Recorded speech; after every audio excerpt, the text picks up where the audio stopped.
ने भयंकर रूप धारण कर लिया। रानी का दिनाजपुर की संपत्ति को देवोत्तर करना तथा उनकी मृत्यु।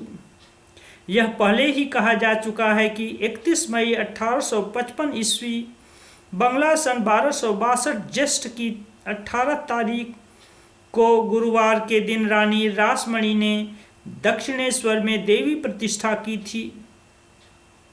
देव सेवा के व्यय आदि के निमित्त उसी वर्ष 29 अगस्त भाद्रपद की 14 तारीख को दिनाजपुर जिले के अंतर्गत 3 खंड जमींदारी को उन्होंने 2,26,000 रुपये में खरीदा था, किंतु मानसिक संकल्प रहने पर भी उस समय तक वे उस संपत्ति को दान पत्र के द्वारा देवोत्तर नहीं कर पाई थीं।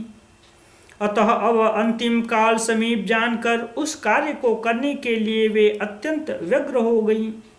काली मंदिर प्रतिष्ठा के पूर्व ही रानी की 4 कन्याओं में से द्वितीय कन्या श्रीमती कुमारी तथा तृतीय कन्या श्रीमती करुणामयी दासी का निधन हो चुका था।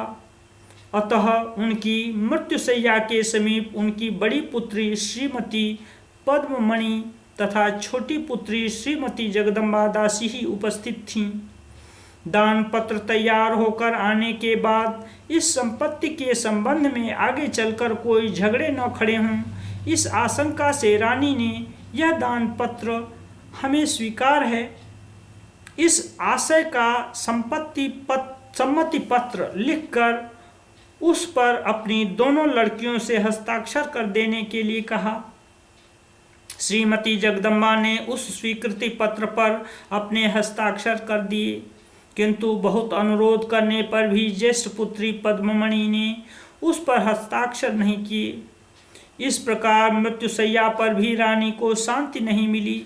अतः और कोई उपाय दृष्टिगोचर न होने के कारण श्री जगदम्बा की इच्छा से जो कुछ होना है वही होगा, यह सोचकर 18 फरवरी 1861 को ईस्वी को देवोत्तर के दान पत्र पर रानी ने अपने हस्ताक्षर किए और फिर उसके दूसरे दिन अर्थात 19 फरवरी की रात को शरीर त्याग कर वे श्रीदेवी लोक में प्रविष्ट हो गईं।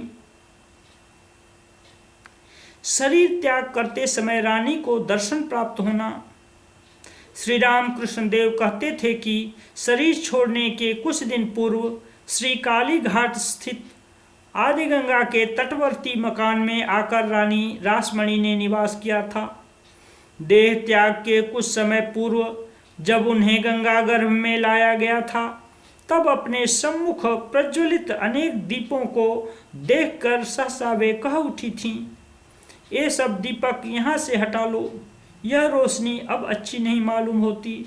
अब मेरी माँ श्री जगन्माता आ रही हैं, उनके अंग की कांति से चारों दिशाएं प्रकाशमय हो उठी हैं। कुछ देर बाद, माँ तुम आ गई हो। पद्मा ने तो हस्ताक्षर नहीं किया, अब क्या होगा माँ?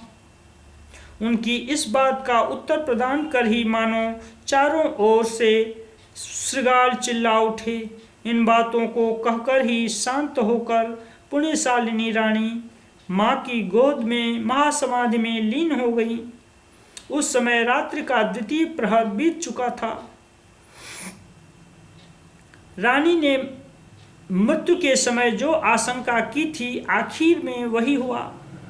काली मंदिर की देवोत्तर संपत्ति को लेकर उसके बाद रानी रासमणी के दौहित्रों में जो अनेक वाद विवाद तथा मुकदमे चल रहे हैं, उससे यह स्पष्ट दिखाई देता है कि तीक्ष्ण रानी ने अपने जीवन स्वरूप देवी की सेवा का यथार्थ संचालन न होने के संशय में ही इस प्रकार की आशंका की थी तथा रोग के कष्ट की अपेक्षा उस चिंता का कष्ट ही मृत्यु के समय उन्हें अधिक तीव्र रूप से अनुभव हुआ था। अदालत के कागजों से यह पता चलता है कि उन मुकदमों के भारी खर्च से ऋणग्रस्त हो जाने के कारण उस देवोत्तर संपत्ति को 1 लाख से कुछ कम रुपयों में गिरवी रखा गया है। इस प्रकार विवाद के फलस्वरूप रानी रासमणी की अद्वितीय दैवी कीर्ति का नाम मात्र ही अवशिष्ट रहकर क्रमशः कहीं उसका विलोप न हो जाए, यह कौन कह सकता है। मथुर बाबू की सांसारिक उन्नति तथा देव सेवा की व्यवस्था। रानी के छोटे दामाद श्री मथुरा मोहन विश्वास संपत्ति आदि की देखभाल में उनके पूर्ण सहायक थे। काली मंदिर की प्रतिष्ठा के समय से मंदिर की देवोत्तर संपत्ति के आय व्यय आदि का हिसाब रखकर समझकर रानी की इच्छानुसार वे सारी बातों की व्यवस्था कर रहे थे। इसलिए रानी के निधन के पश्चात भी पहले की तरह वे ही देव सेवा संबंधी सभी कार्यों का संचालन करते रहे। श्री राम कृष्ण देव के पुनीत प्रभाव से मथुरा मोहन के हृदय में देव भक्ति का विशेष संचार होने के कारण रानी के दिवंगत होने से भी दक्षिणेश्वर की मातृ सेवा में कोई कमी नहीं पहुंची। श्री राम कृष्ण देव की सहायता के निमित्त मथुर बाबू की उन्नति तथा आधिपत्य प्राप्ति। श्री राम कृष्ण देव के साथ मथुर बाबू के अपूर्व संबंध की बात इससे पूर्व कई स्थलों पर कही जा चुकी है, अतः यहाँ पर उनकी पुनरुक्ति अनावश्यक है।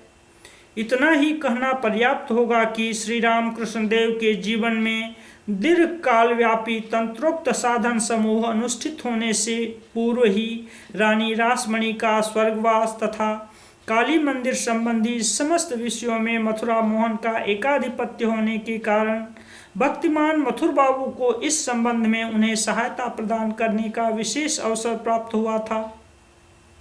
ऐसा प्रतीत होता है कि मथुर बाबू की यह आधिपत्य प्राप्ति मानो श्री राम कृष्ण देव को सहायता प्रदान करने के निमित्त ही हुई थी, क्योंकि यह देखने में आता है कि तभी से श्री राम कृष्ण देव में देव बुद्धि स्थापन कर उनकी सेवा करना ही उनका सर्वप्रधान कार्य बन चुका था।